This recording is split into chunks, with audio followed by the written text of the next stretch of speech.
Hari ini kita berada di objek pariwisata air panas Sungai Kaloy ya. Sungai. Di mana di sini kita ada di Kecamatan Tamyang Hulu.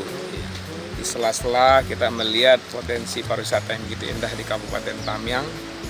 Kita lihat di sekeliling kita dan sungainya sangat bagus. Dan saya didampingi oleh Pak Mukim Kaloy hari ini. Mudah-mudahan ini bisa kita dorong bagaimana nantinya kita harapkan menjadi salah satu objek pariwisata yang menarik dan juga bisa memberikan manfaat yang sebesar-besar kepada masyarakat di Tamyang, khususnya di Tamyang Hulu.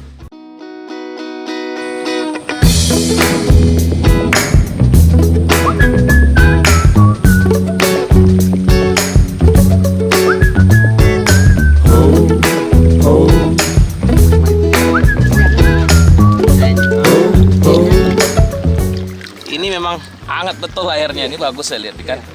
Ini kalau kita masak telur pun sekitar 10 menit kayaknya bisa mendidih ya. Ya, di sana Pak, tepi. Ya, saya melihat cukup bagus. Di sana.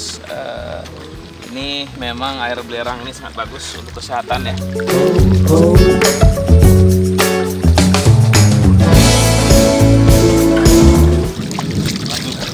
Airnya hangat betul nih. Jangan lupa untuk warga Langsa, Tamyang dan sekitarnya jangan lupa mampir ke Desa Kaloy, Dusun Kaloy yang terletak di Kabupaten Aceh Tamyang. Belerangnya terasa.